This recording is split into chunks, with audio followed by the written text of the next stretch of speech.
Sounds good. Hi everybody, welcome to the second Healthcare Recruiter Lunch and Learn. This is the show where you can eat your pasta and actually learn how to better recruit nurses. And I'm so excited today because we've actually got a real life shiny Pokemon. We've got Blaire McElroy, an ICU nurse. Do you want to introduce yourself, Blaire? Hi everybody, I'm Blaire. I'm a critical care nurse. I have a background in community health and palliative care as well. I'm really big on education because I feel like if you can educate your patients, then they're able to make the best decisions for their own health, even outside the hospital. And then if nurses and doctors are educated well about the nuances of their patient's life, they can provide optimal care. So I feel like education in any form is important. And I wonder, could you educate us now? Like, you've got your own background set up. Yeah. It looks good. What is that all about? Thanks. So you can see it if you click on my profile, all of it, but there's a heart and it has like nursing emblems. So there's a stethoscope in there and a nurse's hat and hospital related things and the heartbeat as being an ICU nurse, and then a tablet with a stethoscope that's listening to it. So I feel like there's a really big connection between healthcare and technology, especially in the times that we're living in now. And that's, I feel like, the best way that we can reach more people is by using technology. Awesome. And like, how do you implement that in your day-to-day job?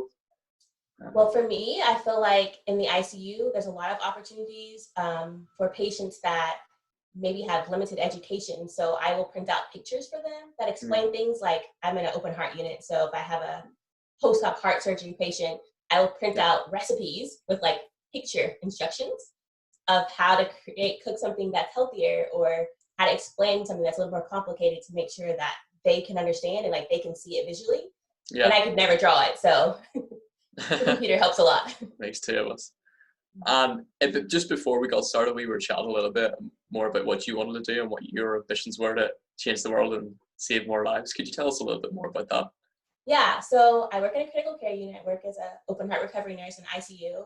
I do a lot with technology as it is now, but I'd really like to work towards doing something where I'm like remotely working and working with more patients in a telehealth setting, because I feel like I could reach so many more patients through telehealth and reaching people at home who maybe have questions that don't have a nurse they can call than I could just working at the bedside. So that's really what my goal is. Okay, great.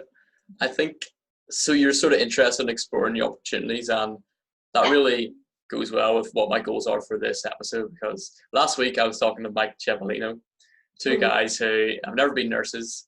We were talking about what nurses want. I realized, maybe it's a good idea to actually interview a nurse like yourself and get your side of it. So, like, in terms of actually your experiences and relationships with recruiters in the past, what have been some of the things which you enjoyed and which you liked about working with recruiters in either hospitals or staffing agencies? And is there a difference between them?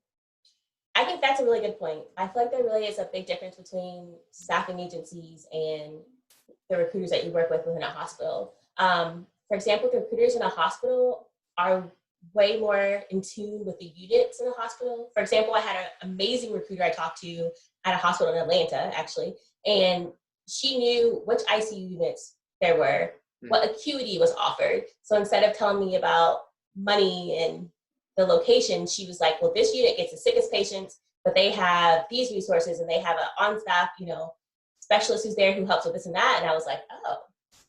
Versus sometimes with the agency, because they have to recruit so many different types of people, it's a little bit more challenging for them to know the details of one specific hospital. Yeah, okay. So you prefer how the in-house ones are much more educated and in the know about the hospital? Yes. And is there anything you prefer about using a staffing agency if you were to look for a job? Or would you just go straight to the in-house recruiter? I feel like, in my experience thus far with staffing agencies, sometimes they are only given certain roles. Like, for example, if they're recruiting just for one unit in the hospital, that's great if that's what you're looking for. But if you're like, hey, I'm open to a variety of opportunities, they may not be able to provide that. But a lot of times they have connections with multiple hospitals or multiple healthcare, organizations. And so I find that to be a benefit, is that at least you can get your foot in the door and have that conversation about other things that are available. Okay. And I'm also aware that whenever nurses and recruiters speak, the conversation might not be without like a bias, because either the recruiter is trying to get the nurse to apply or the nurse is trying to impress the recruiter. What are some of the bad things? Because this is like we don't have really biases in this conversation, Right. Except for me to promote Alpy Chat. What are some of the things which you've sort of disliked about recruiters, in-house and staffing agencies? Maybe you could take them one by one.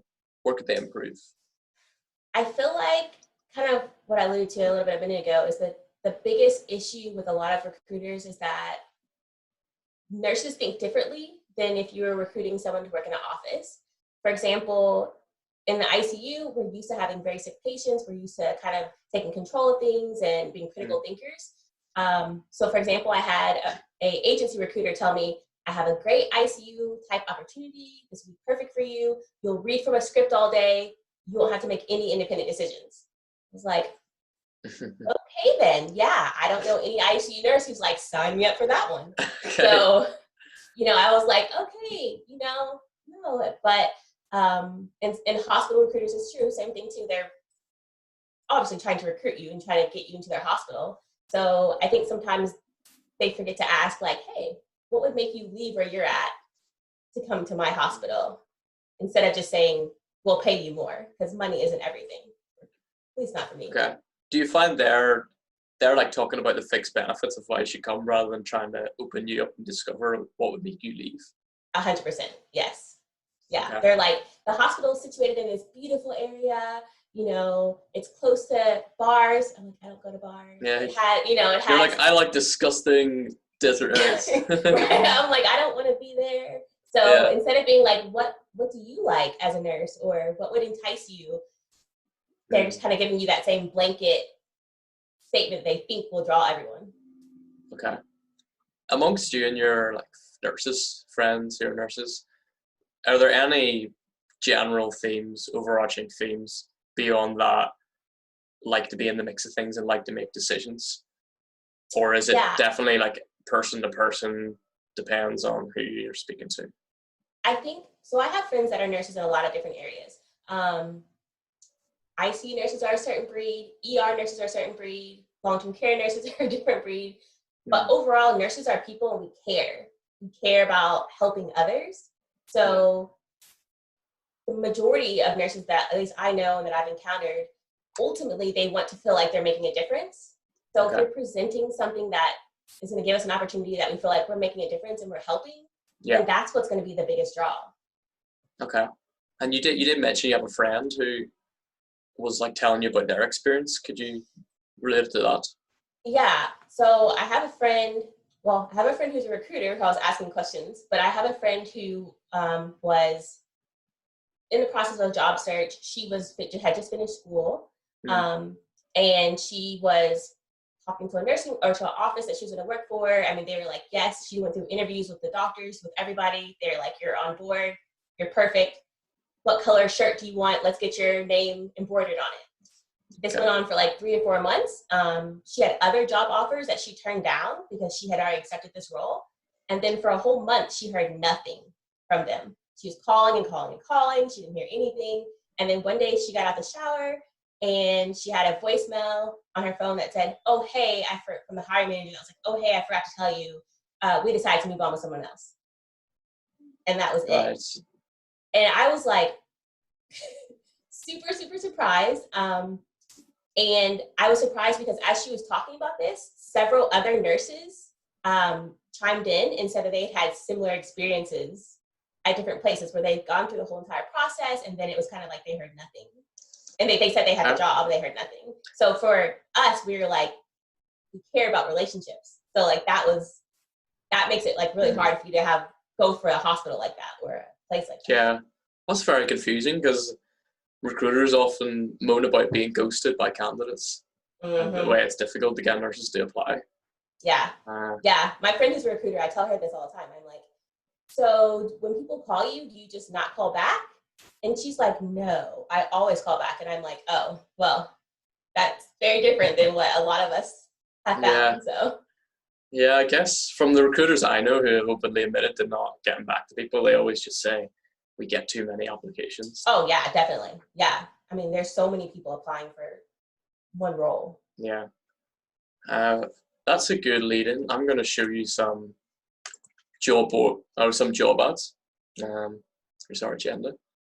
And the first one was really like, whenever you're job searching or wherever one of your friends job searching, what they've told you, where do you go? How do you start the search?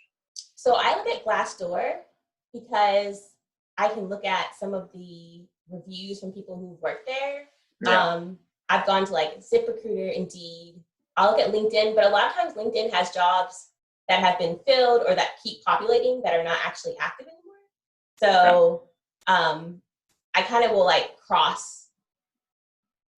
check different websites and see like is the same job there still. Yeah. And whenever you're on Glassdoor or Indeed, like I always imagine this process of scrolling through the jobs, because there's so many. It's tricky to choose. Like, how do you feel whenever you're scrolling through these, and how do you make decisions on which to click on and which to apply to? For me, I look at the hospital or whichever company is hiring more so than the role sometimes, because the reputation of a hospital is very important to me. Then I'll look at what benefits they're offering and then the role itself.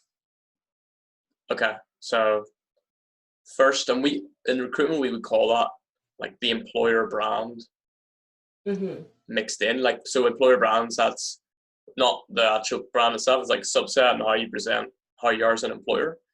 Is that something you're aware of? Do you ever, like, are you ever consciously aware how this hospital treats its employees?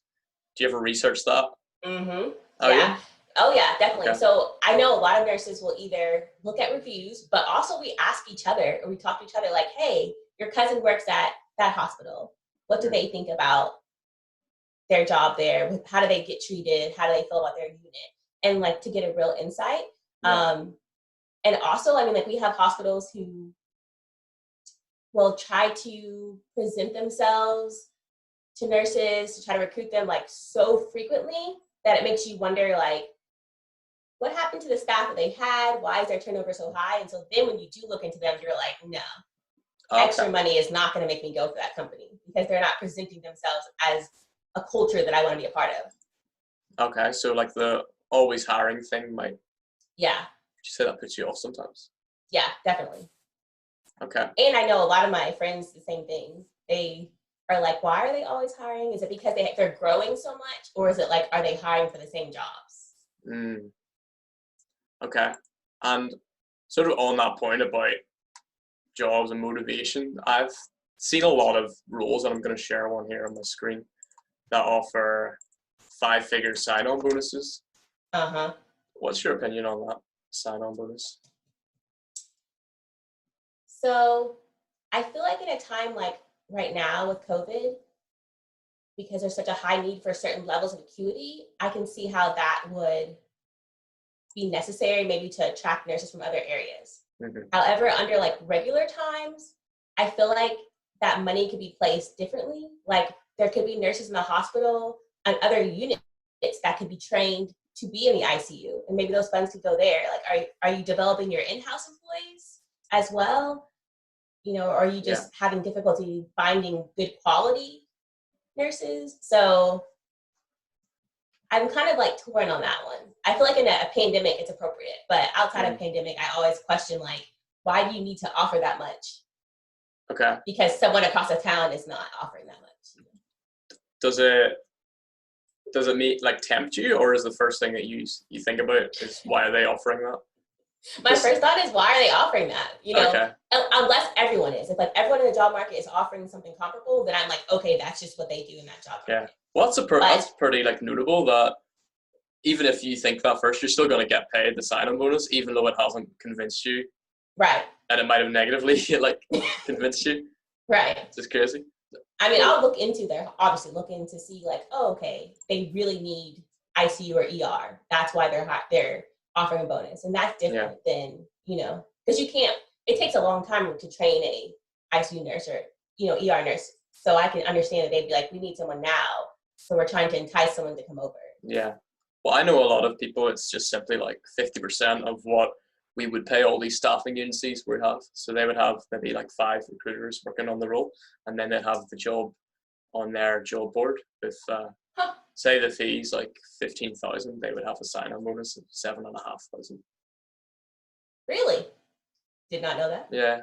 Oh, I think we're educating each other. Yeah. I like that.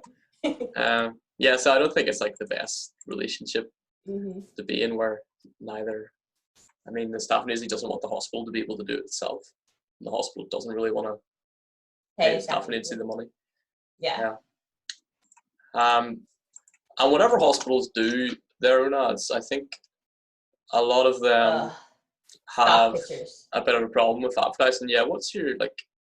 If I see a stock picture, I keep scrolling. Okay. Like, it's hard for me to, because I feel like it's not real. Like, I feel like somebody, like, copy and pasted a fake nurse. Like, what nurse in the middle of her shift looks that put together? Never. Like, if your hair is not standing up and your fro is not crazy, or you don't have any fuzzies in your ponytail, like, what are you really doing in the hospital? So that makes me be like, she's not real. And I will just, like, keep scrolling. Like, that doesn't, like, make me want to stop. Yeah. This is for a staffing agency, so I think that's an area where they fall down because they can't actually get a picture. Do you prefer then let me see. This is a hospital I work with, and they put up a lot of kind of, they're more like natural ads. They're natural pictures, so they're not like completely staged, but they are taken with a good camera, so you know they put a bit of thought into it. Right. See, I would click on that. See, this sort of like real life thing is what you prefer.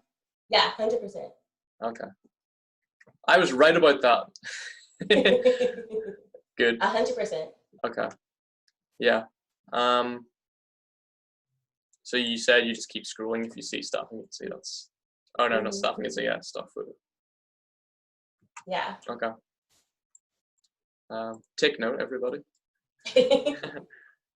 So we've covered sort of sign-on bonuses, staffing agency, and then the stock photos.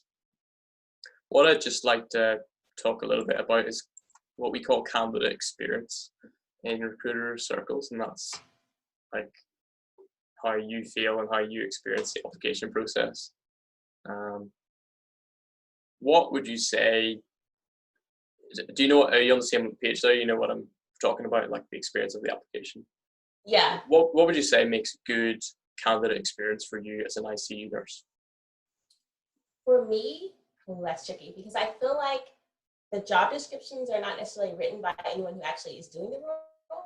So, like, before I kind of started into even like exploring options, I didn't know about like ATS and all these things that, you know, like when you apply online and click a billion times to complete application. So I feel like a lot of times a company is going to get the nurse that had the best recruiter selected keywords on her resume as the one who comes forward, and not necessarily the nurse who's going to save your life.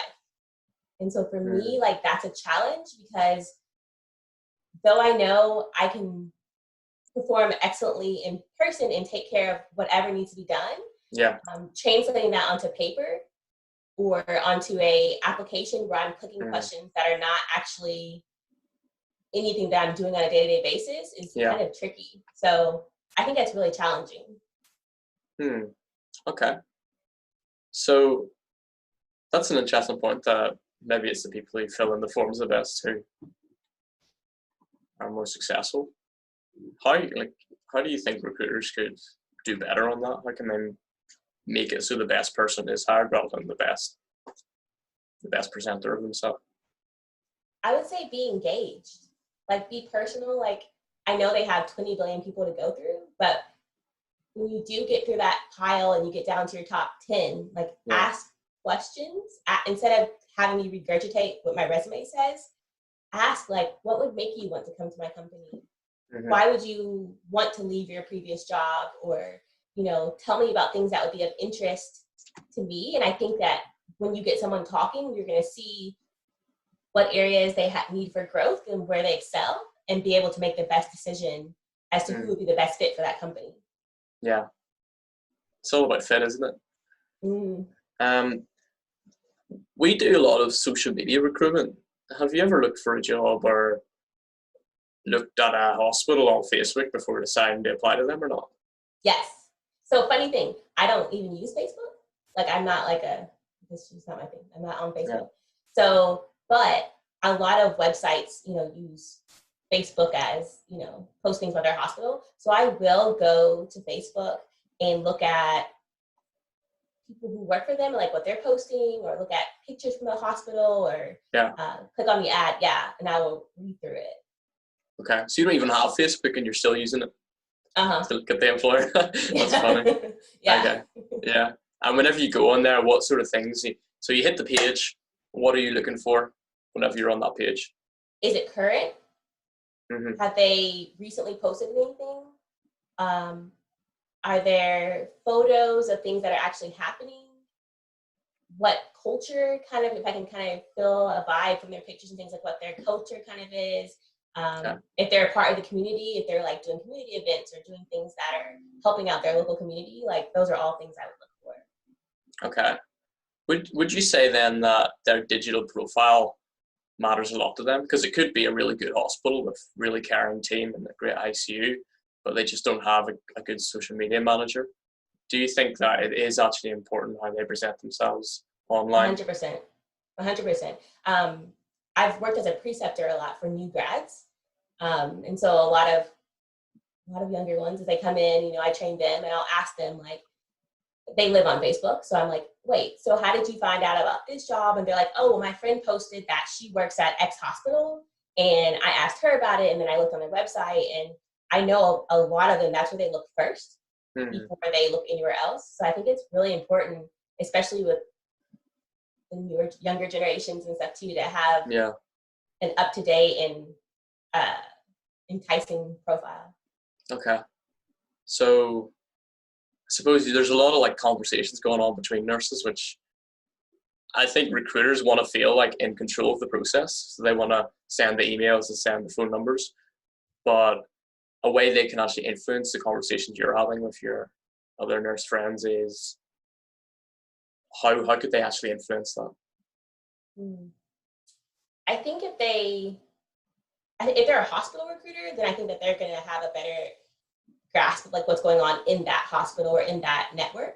Yeah. If they're on Facebook and they see some, they make a comment, and then if someone could respond to them and actually be able to connect with that recruiter, I think that would be really good, because a lot of times messages get lost in the pile of emails. So, if they could see a personal connection, I think that would be good. Yeah. Obviously LinkedIn, I know a lot of people reach out, a lot of recruiters reach out to people on LinkedIn. And yeah, how do you feel about that when you get an outreach on LinkedIn? So that was one of those things. Open the can of worms. Yeah, that was one of those things that I talked a lot about with my friend who's a recruiter when I first started exploring my options, because I was like, so I got this email, I don't know what that means. It's super generic. And so she had to kind of like explain that process to me. I understand it from a recruiter standpoint and why they need to do it. I prefer if someone reaches out because they actually like open my profile. But it has its pros and cons. So how about this? What would the dream recruiter outreach look like to Blaire? So let's imagine I'm a recruiter, right? I'm going to go on your profile. Let me hide these. How do I hide these? Double click on the messaging word and it'll minimize it. Wow. Yeah, you should be a recruiter. You're an expert at this. Okay. Told you, it's the IT stuff. That's what I do. Okay, so I'm going to do a take here. So you just touched on outreaches from recruiters on LinkedIn. What we're going to do here is I'm going to write an outreach to you, and let's try and build it together. What would be the perfect outreach? Because I know a lot of people would say, hi, they'd open with a hi. What do you look for next? What would make you actually respond? What are the elements that I need to put into this? I definitely respond to people who have actually like scanned at least my profile. Like if someone reaches out to me, makes a comment like, oh, so you're a tea drinker or something like that, like they actually like opened up my about section and skimmed a few words. So Yeah. And, you know, mention something. The recruiters that have done that, I always respond to the quickest because I'm like, oh, they took 2 minutes to open up a profile. Yeah. At least they're trying. So then that to me means that like they're trying to make a personal connection. Does it matter on what area of your status as nurses? So for example, if I said something about Earl Grey, is that a then I always reasonably good answer. opener? Okay, so you like personal stuff as well as just professional. Yeah. So at least I see like, oh, okay, for them to know that they actually opened something on my profile, or I saw an award from a manager. Like you could scroll through and see that without having to like open it and read what the award said. So those are like just showing like some personal interest. And granted, it's not possible to do that with everyone because, you know, there's so many candidates that they're reaching out to. Yeah. Exactly. I would 100% respond and be like, cool, if you work this person. My hospital, we will give you a cup every day. Oh, see? In the morning. Of your favorite kind. Oh, definitely Earl Grey. I would 100% be like, oh, okay, let me talk to them. Okay. I think, though, on the other hand, that your profile is a wealth of content. You've got a lot of stuff up there. If you had nothing on there except your education, where you worked, and that's it, what do you think would be a good outreach then? Say, hey, I see that you've been at this company for X amount of years. What do you enjoy about working there, and what would make you want to leave, or you know, like something like that, like something that's just like straight out asking would be fine. Okay. Yeah. So trying to draw some of the reasons. Okay. Great. We're coming up to half an hour. Done. Is there anything else that you want to tell recruiters about how they can improve themselves? And whenever they improve themselves, they're going to make more hires. So how can you help them? What do you want to say to recruiters out there? I would say be engaged, you know, and just ask questions. I know they're super busy and they have so many profiles to go through, but behind each profile is a real person. So if you try to engage with us and talk with us, then you're way more likely to get us to fill that quota that you need to have filled, or come to the hospital that you want to come to. Okay. So from this, I've sort of learned recruiters need to sort of get out of their own head in office and be engaging, ask nurses what they actually want, and make it a lot more about the nurse. And then push their marketing team to make a good website on Facebook. Yeah. Okay, nice. Well, thanks so much. Yeah, no problem. I wish you all the best if you're. Thank you so much. with your travels and your future experiences as recruiters. So thanks, Blaire. Talk to you soon. Thank you so much. Bye.